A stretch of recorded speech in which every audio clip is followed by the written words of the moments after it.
Hello everyone, good morning to all of you and welcome to online study point. तो जैसा कि आप सभी जानते हैं कि कल के करंट अफेयर की क्लास नहीं हो पाई थी, इसलिए आज की इस वीडियो में हम 25 और 26 नवंबर से रिलेटेड करंट अफेयर के सभी इंपॉर्टेंट क्वेश्चन को कवर करने वाले हैं। इससे पहले मैं आप लोगों को बता दूं, यदि आप इंग्लिश को आसान भाषा में समझना चाहते हैं तो आप अनअकैडमी से जुड़ सकते हैं, जहाँ आप लोगों को रानी सिंह मैम के द्वारा इंग्लिश के स्पेशल मॉक टेस्ट कराए जाएंगे और इसी का एनालिसिस कराया जाएगा शाम को 5:30 बजे। इसकी लिंक डिस्क्रिप्शन बॉक्स में दी हुई है। इसके अलावा यदि आप इस वीडियो की यानी कि करंट अफेयर के वीडियो की पीडीएफ चाहते हैं तो आप हमारे इस मोबाइल एप्लीकेशन को भी इंस्टॉल कर सकते हैं, जिसमें आप लोगों को डेली क्विज, फ्री पीडीएफ और प्रतिदिन के करंट अफेयर का ऑडियो भी मिल सकेगा। स्टार्ट करते हैं हमारा पहला क्वेश्चन। हाल ही में G20 शिखर सम्मेलन का आयोजन कहाँ किया गया? तो इसका आयोजन अभी हाल ही में किया गया सऊदी अरब में। यदि हम बात करें G20 की, जो कि यूरोपीय यूनियन और 19 देशों का एक संगठन है, यहाँ ध्यान देने वाली बात यह है कि यूरोपीय यूनियन से अब ब्रिटेन अलग हो चुका है, या आप कह सकते हैं कि यूरोपीय यूनियन से अलग होने वाला पहला देश ये बन गया है ब्रिटेन, क्योंकि यूरोपीय यूनियन में पहले 28 कंट्रीज़ थी। ब्रिटेन के अलग होने के बाद अब यूरोपीय यूनियन में 27 कंट्रीज़ रह गई हैं। हम बात कर रहे हैं G20 शिखर सम्मेलन की, तो ये है इसका 15वां एडिशन, जो कि आयोजित किया गया सऊदी अरब में। आप मैप में देख सकते हैं सऊदी अरेबिया की लोकेशन। इसकी कैपिटल है रियाद, करेंसी है सऊदी रियल। आसपास की यदि आप लोकेशन देखेंगे तो ये जो आप देख रहे हैं ये है रेड सी यानी कि लाल सागर, और ये वाला जो एरिया है ये है मेडिटेरियन सी यानी कि भूमध्य सागर। इन दोनों के ही बीच में एक स्ट्रेट है जिसका नाम है स्वेज नहर। अब देखिए G20 शिखर सम्मेलन को याद करने की मैंने आप लोगों को ट्रिक भी बताई थी। ट्रिक क्या थी? आओ सी। लेकिन इसमें अब कुछ चेंजेस हो गए हैं, इसलिए मैं एक बार फिर से बता देती हूँ। A for Argentina. तो 2018 का जो G20 शिखर सम्मेलन था, इसे आयोजित किया गया था अर्जेंटीना में। 2019 में ये आयोजित किया गया ओसाका में। इसके बाद अभी हाल ही में, मतलब कि इस साल का जो आयोजित हो रहा है ये हो रहा है सऊदी अरेबिया में। इसके बाद जो नेक्स्ट होगा ये आयोजित किया जाएगा इटली में 2021 में। अब मैंने आप लोगों को ये बताया था कि इससे जो नेक्स्ट होगा, मतलब कि इसका जो 17वां एडिशन होगा 2022 में, इसे अपना देश भारत होस्ट करने वाला था। लेकिन अब यहाँ चेंजेस है। देखिए 2022 का जो G20 शिखर सम्मेलन है अब इसे होस्ट करेगा इंडोनेशिया। इससे जो नेक्स्ट होगा 2023 में, तो 2023 वाला G20 शिखर सम्मेलन ये भारत की अध्यक्षता में आयोजित किया जाएगा। तो ये आप याद रख सकते हैं। ऑनलाइन स्टडी पॉइंट के जो लास्ट 10 मंथ की करंट अफेयर की पीडीएफ है, जिसमें कि वन लाइनर फॉर्मेट में 600 one liner current affair cover कराए गए हैं, इसकी लिंक डिस्क्रिप्शन बॉक्स में दी हुई है। हाल ही में आदित्य विक्रम बिरला कला शिखर पुरस्कार से किसे सम्मानित किया गया है? तो ये भी हाल ही में सम्मानित किए गए हैं अभिनेता नसीरुद्दीन साहब। यदि हम बात करें इस अवार्ड की, तो देखिए संगीत कला केंद्र इसके द्वारा 1996 में आदित्य विक्रम बिरला कला शिखर पुरस्कार की स्थापना की गई थी। और ये अवार्ड दिया क्यों जाता है? थिएटर और प्रदर्शन कला में उत्कृष्ट प्रदर्शन के लिए ये अवार्ड प्रदान किया जाता है। यदि हम अदर ऑप्शन को डिस्कस करें तो जो प्रसिद्ध राइटर है रस्किन बॉन्ड, इन्हें अभी हाल ही में टाटा लिटरेचर के द्वारा लाइफ टाइम अचीवमेंट अवार्ड से सम्मानित किया गया है। अभिनेता सोनू सूद, तो इन्हें यूनाइटेड नेशन डेवलपमेंट प्रोग्राम के द्वारा ह्यूमैनिटेरियन एक्शन अवार्ड से नवाजा गया है।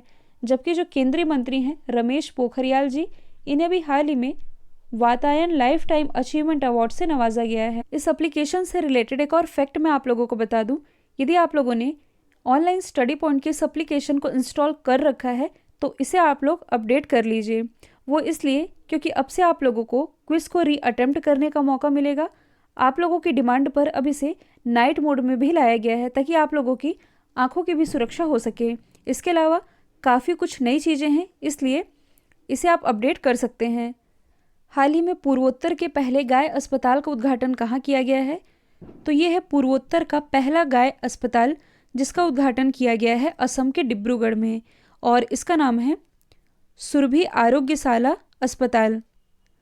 और ये पूर्वोत्तर का पहला गाय अस्पताल है जो कि 17 लाख रुपए की लागत से तैयार किया गया है, और ये 30 किलोमीटर के दायरे में अपनी सर्विस प्रोवाइड कराएगा। यदि हम बात करें असम की, तो आप मैप में देख सकते हैं ये है असम। इसकी राजधानी है दिशपुर। मुख्यमंत्री है सर्बानंद सोनोवाल। राज्यपाल हैं जगदीश मुखी। आप लोगों ने काजीरंगा राष्ट्रीय उद्यान के बारे में सुना होगा, जो कि एक सींग वाले गेंडे के लिए फेमस है और ये असम में ही स्थित है। अच्छा, असम का लोक नृत्य क्या है? तो ये है बिहू। इसके अलावा हाल ही में भारत का पहला मल्टी मॉडल लॉजिस्टिक पार्क, इसकी आधारशिला असम में ही रखी गई है, केंद्रीय मंत्री नितिन जयराम गडकरी जी के ही द्वारा। इसके अलावा वर्ष 2018 में प्राइम मिनिस्टर नरेंद्र मोदी जी के द्वारा देश के सबसे लंबे रेल रोड ब्रिज, इसका उद्घाटन किया गया था असम में ही, ब्रह्मपुत्र नदी पर, जिसकी लंबाई है 4.94 किलोमीटर। और इस पुल का नाम क्या है? बोगीबिल पुल। तो ये भी आप याद रख सकते हैं। नेक्स्ट है, हाल ही में ATP टूर 2020 का खिताब किसने जीता है? तो ये भी हाल ही में जीत लिया है डेनियल मेदवेदेव ने। ये बिलोंग करते हैं रसिया से और इन्होंने फाइनल में हराया है डोमिनिक थिएम को, जो कि ऑस्ट्रिया से बिलोंग करते हैं।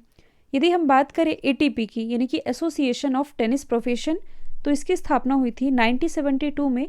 हेडक्वार्टर स्थित है UK लंदन में। अब यहाँ ध्यान दीजिएगा, यदि हम बात करें ATP रैंकिंग की, मतलब कि इस रैंकिंग में कौन सा खिलाड़ी पहले स्थान पर है, तो पहले स्थान पर है नोवाक जोकोविक, जो कि बिलोंग करते हैं सर्बिया से।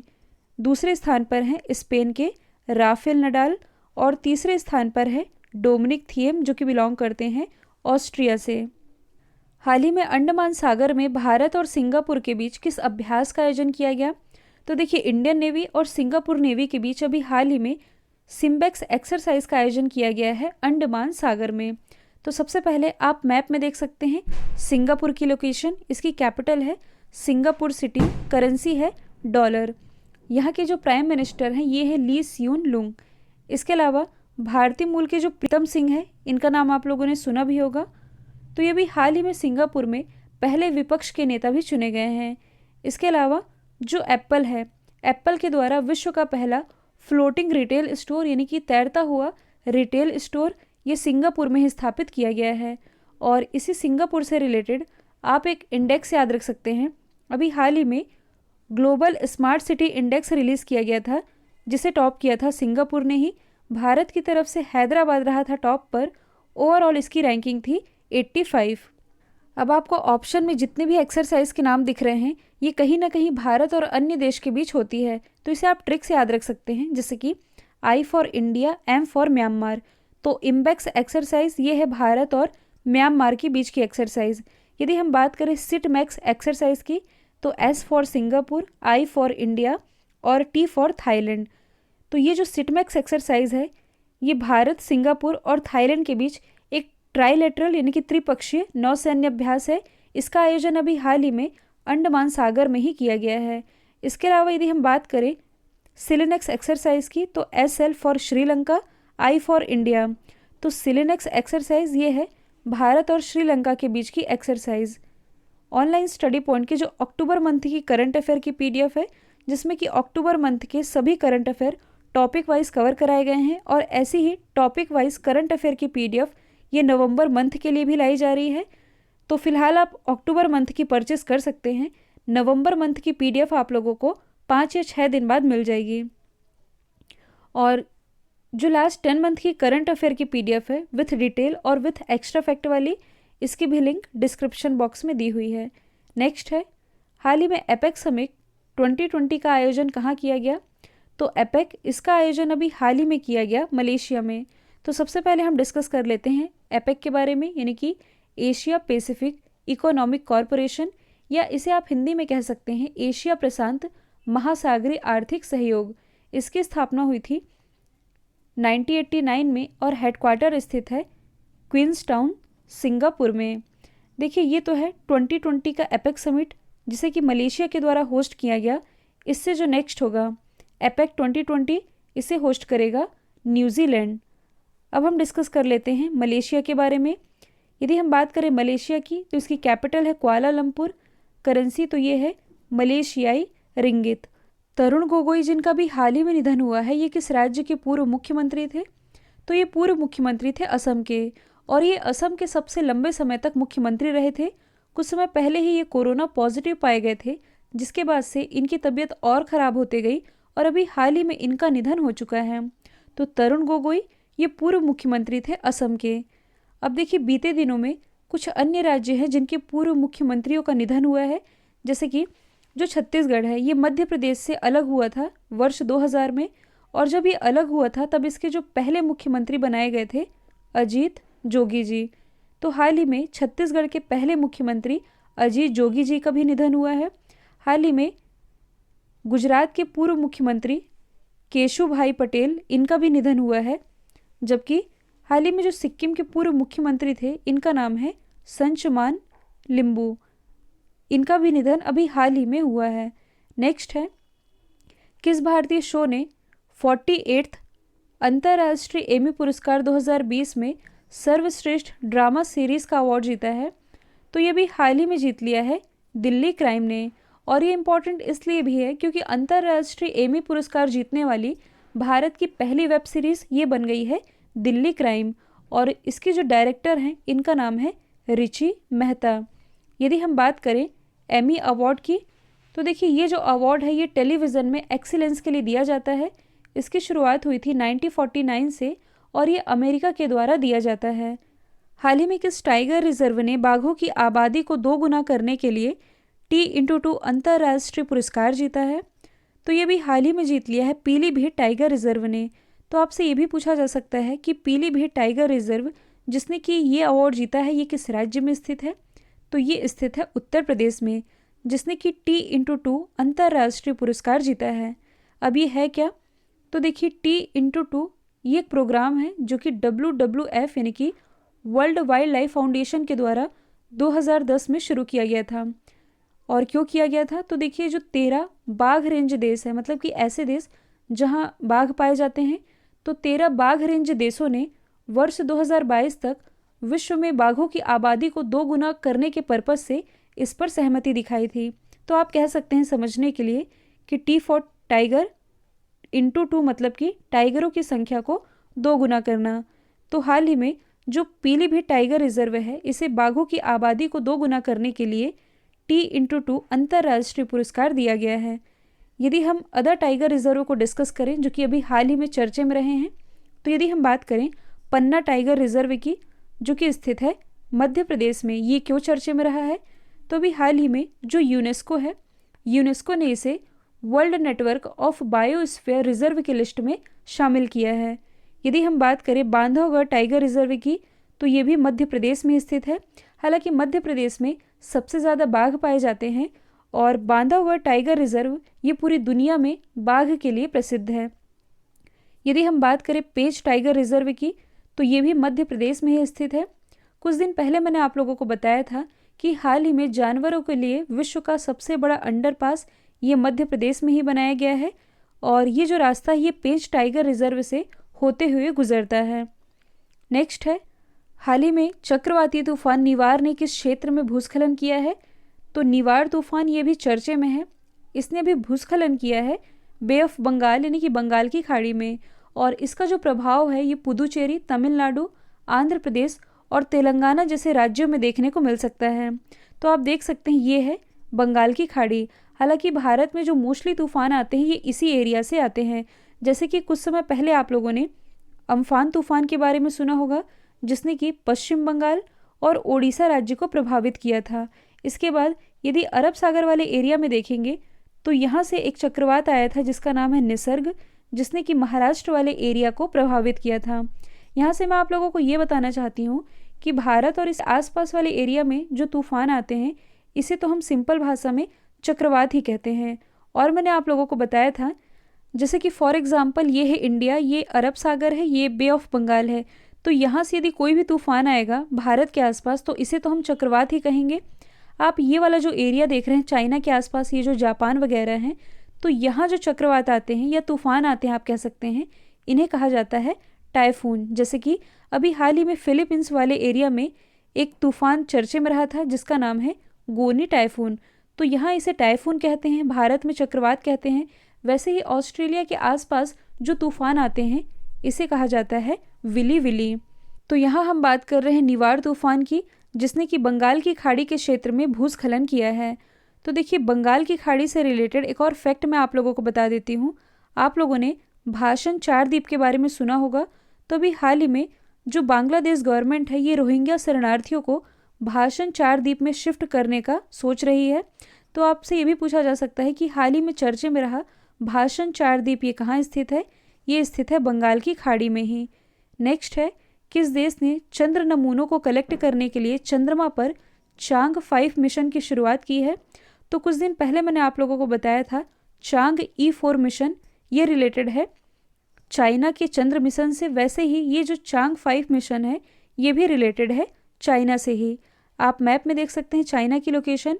जनसंख्या की दृष्टि से विश्व का सबसे बड़ा देश, इसके अलावा क्षेत्रफल की दृष्टि से एशिया का सबसे बड़ा देश ये भी चाइना ही है। इसकी कैपिटल है बीजिंग, करेंसी है रेन मिनबी, प्रेसिडेंट है सी जिनपिंग। भारत और चाइना के बीच होने वाली एक्सरसाइज है हैंड इन हैंड। एशिया की जो सबसे लंबी रिवर है यांगची रिवर ये चाइना में ही प्रवाहित होती है।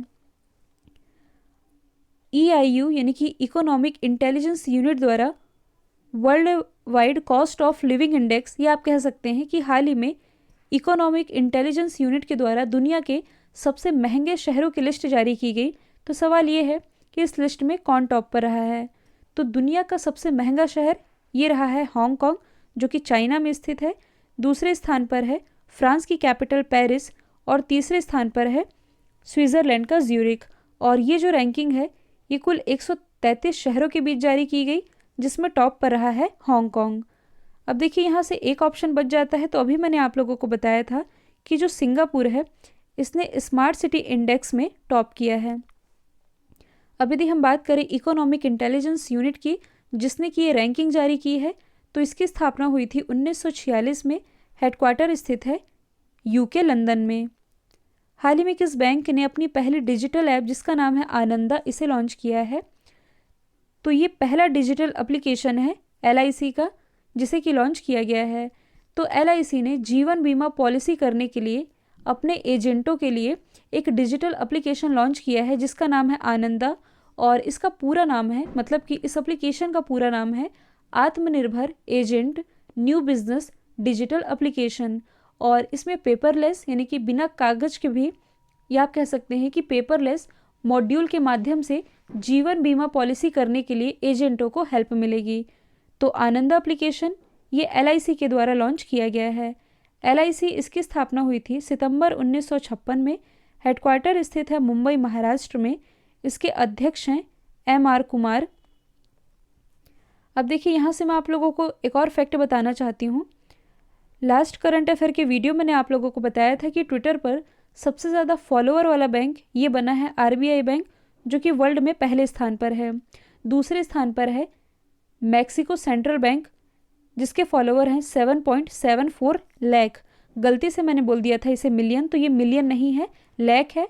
और तीसरे स्थान पर है बैंक ऑफ इंडोनेशिया जिसके फॉलोअर की संख्या है 7.57 लाख। 1 मिलियन के साथ RBI है पहले स्थान पर। हाल ही में ऑस्कर 2020 के लिए, सॉरी यहाँ टाइपिंग मिस्टेक है, ये होगा ऑस्कर 2021। तो ऑस्कर 2021 के लिए भारत की तरफ से किस फिल्म को चुना गया है? ये चुना गया है जल्लीकट्टू फिल्म को जो कि एक मलयालम फिल्म है।